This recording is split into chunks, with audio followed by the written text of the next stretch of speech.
PowerPoint skaidrių tvarkymas.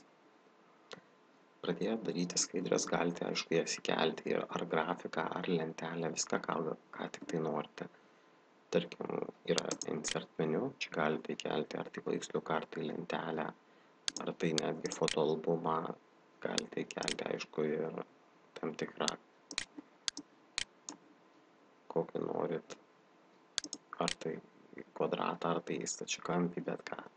Taip pat galite įkelti ir kokią nors stulpelinę ar lentelinę ar kitokio tipo diagramą.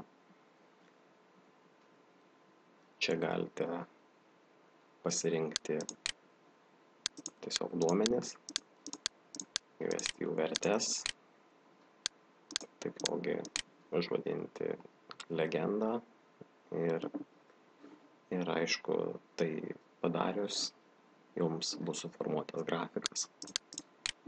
Čia galite keisti jo tipą, efektus, aišku, ir atvaizdavimą.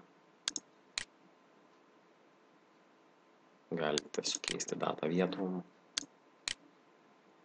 ir taip toliau.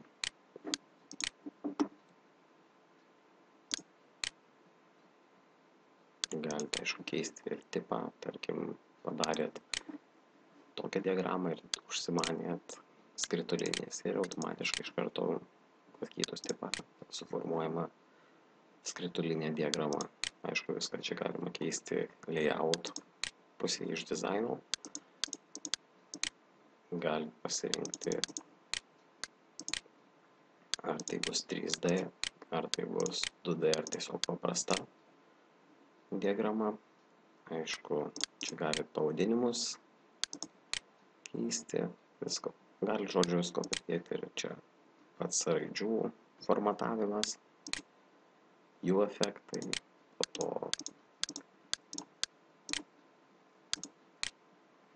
padarimas tiesiog taip, kad būtų, žodžiu, laisvė rinktis, kaip tik norite, taip ir darot.